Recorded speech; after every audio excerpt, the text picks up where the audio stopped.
Aproveitando as vantagens do LED, surgiu a ideia de comunicação por luz visível, o VLC. Vantagens do VLC.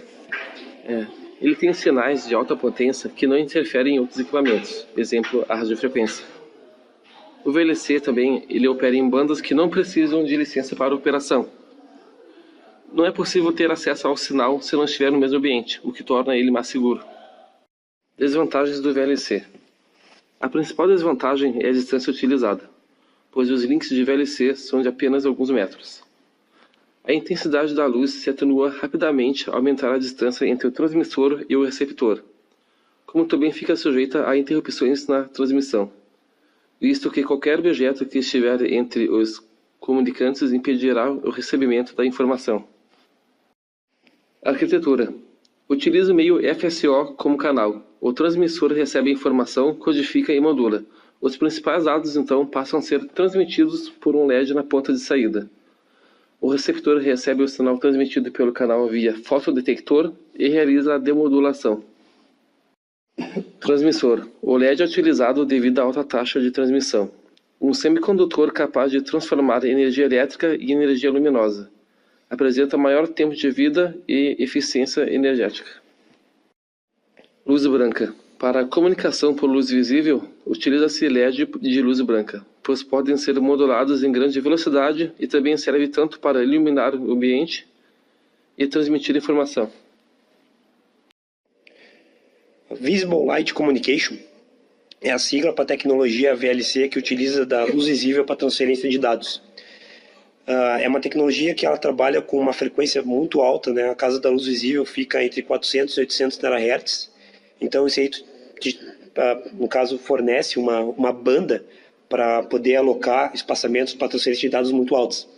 Então, digamos que uma janela entre 400 e 800 terahertz, a gente pode colocar uma infinidade de janelas ali, de frequências, né, de variações de frequências, e transmitindo dados dentro de cada uma dessas variações, que é bem mais ampla, uma janela muito mais ampla do que é utilizado hoje em cima da radiofrequência, né?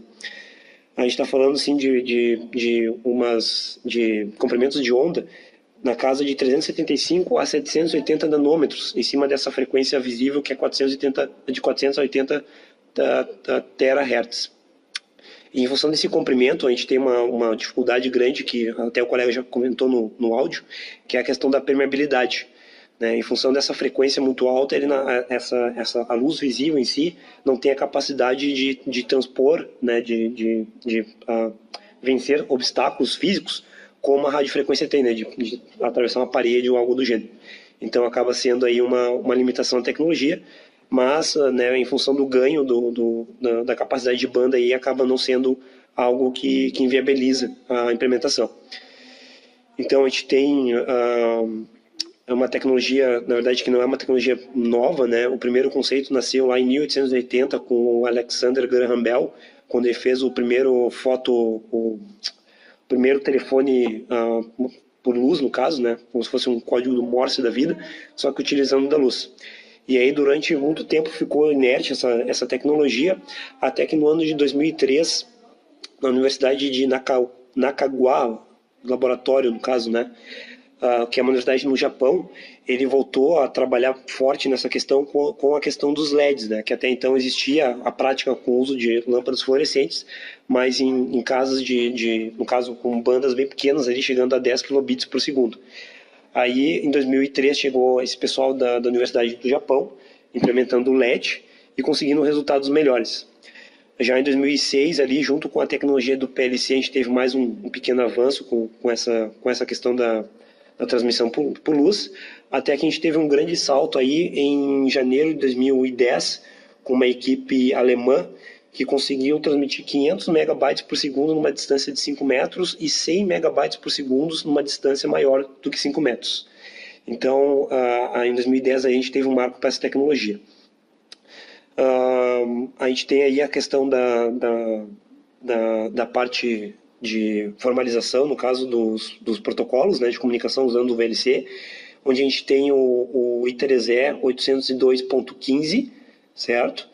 E a gente também tem uma outra faixa do I3E que trata dessa questão do protocolo via VLC, que é a faixa, deixa eu lembrar aqui,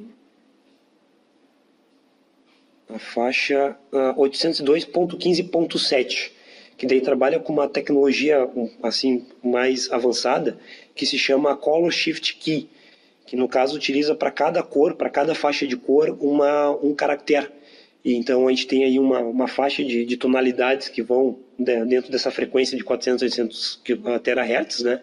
E cada uma dessas faixas detectáveis por sensores acabam sendo um caractere diferente. Então a gente está falando aí de uma capacidade de transmissão de símbolos, né, muito grande, em cima da luz branca principalmente, né, onde a gente tem aí a decomposição de todas as cores visíveis.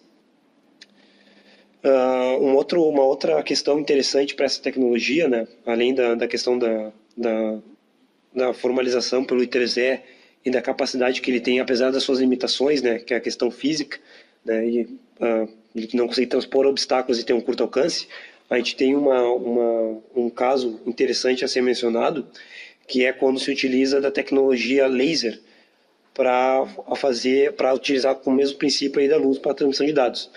A gente teve aí um experimento implementado na Estação Espacial Internacional ali por volta de 2003, 2004, onde foi feito, no caso, uma transmissão utilizando a tecnologia VLC, só que em cima de um feixe de laser, né? E esse alcance, no caso, partiu de um laboratório na Terra até a Estação Espacial Internacional. Então, claro que daí a gente está falando de uma conexão ponto a ponto, que é a mesma limitação que a gente tem com fibra ótica, no caso, trabalhando com essa parte de comunicação via luz, né? Mas não deixa de ser aí um fator bem interessante a ser levado em consideração quando a gente está falando de alcance. Então, daqui a pouco, essa limitação de alcance que a gente tem hoje pode não ser um problema tão grande quando a gente está falando em comunicação aeroespacial entre satélites, por exemplo. E hoje, no meio, no caso no ar em si, que a gente tem hoje, a limitação, apesar de existir na questão do alcance, né, existem os outros benefícios, como a questão da banda, da velocidade, e a limitação do alcance em si, daqui a pouco pode ser vencida com outras técnicas, né, uma cor específica que tem uma capacidade de alcance maior, e essa cor ser, no caso, utilizada como um carro-chefe aí para a transmissão dos dados. Então, fica aí esse nosso conhecimento aí sobre a questão do VLC.